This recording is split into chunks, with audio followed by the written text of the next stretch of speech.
ओम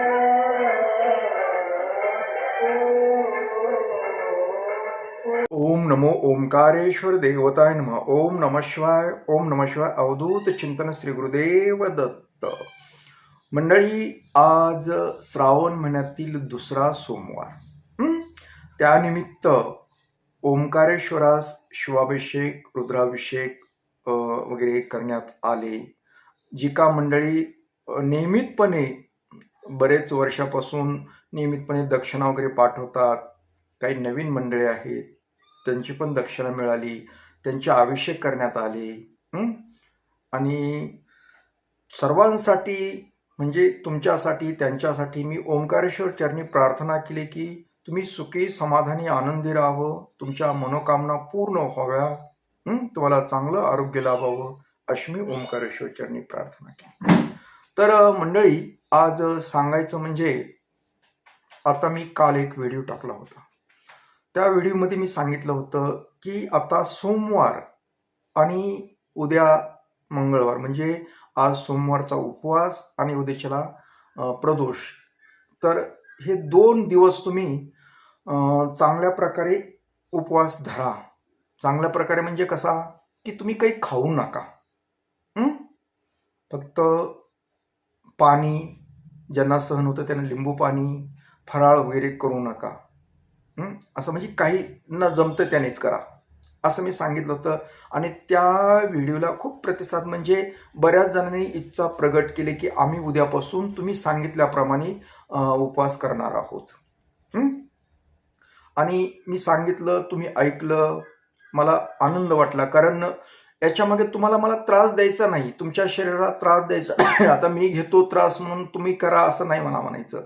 पण काही गोष्टी मिळवण्यासाठी, काहीचा जर आपल्याला लाभ घ्यायचा असेल, काही गोष्टीचं फळ जर हवं असेल, तर आपल्याला थोडासा त्याग करावा लागतो.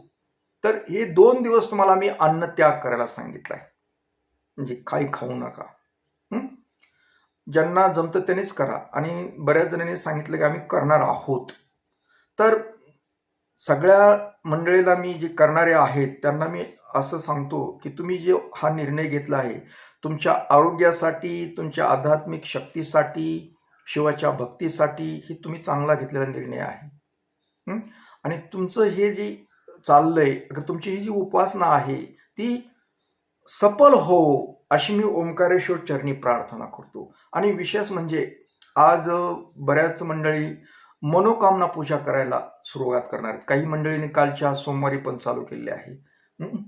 म्हणजे मनोकामना, जी आपल्या मनाची इच्छा प्रगट होण्यासाठी आणि आपल्याला ती प्रत्यक्षात उतरण्यासाठी. मग कुणाची लग्नाच्या संदर्भात असते, कुणाच्या संततीच्या बाबतीत असते, कुणाला काही कर्जबाजारी, अगर घरातलं सुख सौख्य यासाठी असते. तर हे सर्व गोष्टी मिळण्यासाठी शिवाची मनोकामना म्हणून शिवपूजा आहे. आणि ती पूजा मीच फक्त ते सांगतो, आणि ती पूजा बरेच वर्षापासून करतात लोक. आणि नवीन बी ह्या कालच्या सोमवारपासून करायला चालू केलेली आहे. आज पण काही जणांनी करायचं सांगितलं, आजपासून आम्ही करणार आहोत. त्यांनी कालच मला फोन करून सांगितले, मेसेज करून सांगितले. तर मी सगळ्यांच्या जी मनोकामना तुम्ही पूजा मांडताय त्यांना मी आशीर्वाद देतो, आणि तुमची पूजा सफल हो आणि तुमची मनोकामना पूर्ण हो, अशी मी ओंकारेश्वर चरणी प्रार्थना करतो. कारण आपण जेवढं मनातून, एकाग्र मनातून शिवावर विश्वास ठेवला तर शिव तुम्हाला नक्कीच आशीर्वाद देणार आहे आणि तुमची मनोकामना पूर्ण करणार आहे, यात कुठलीही शंका नाही. कारण आजचा मी 16-17 वर्षापासूनचा अनुभव आहे माझा. जे मनातून करतात ना त्यांना ते फळ मिळालेच आहे. तुम्हीही मनातून करा, तुम्हाला फळ नक्कीच मिळणार आहे.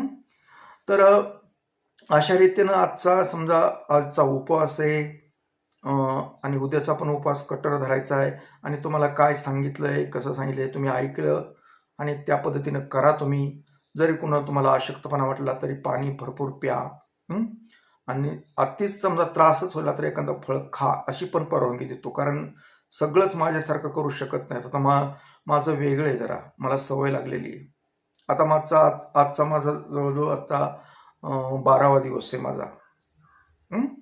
आता माझ्यासारखंच करा असं नाही म्हणायचं मला, पण तुम्ही प्रयत्न करा 1-2 दिवसाचे तरी उपवास चांगले करत जावा. आता ही श्रावण महिन्यामध्ये असे जे अजून काही उपवास येणार आहेत, कोणाचा गुरुवार असू शकतो, कोणाचा शुक्रवार, शनिवार, जी वारं आहेत ते चांगल्या प्रकारे धरा. न काही फळ वगैरे कुठलंच काही न खाता कट्टर धरा आणि उपवास सोडताना लय पटपट काही बी खाऊ नका. व थोडं नॉर्मल खात जा. एकदम सहन होत नसतं ते. दुसरा प्रॉब्लेम होऊ शकतो. त्याची काळजी घ्या. अगोदर सुरुवातीला पाणी प्या. कुठलं लिंबू रस वगैरे अगर काही दुसरा काही असेल फळाचा रस वगैरे घ्या. पण असं एकदम जेवण करू नका. कारण रिकामं एकदम पोट असलं, आपण एकदम जर खाल्लं तर त्रास होण्याची शक्यता दाट असते. एवढंच मी सांगू शकतो. तर आज मंदिरात महाप्रसाद आहे.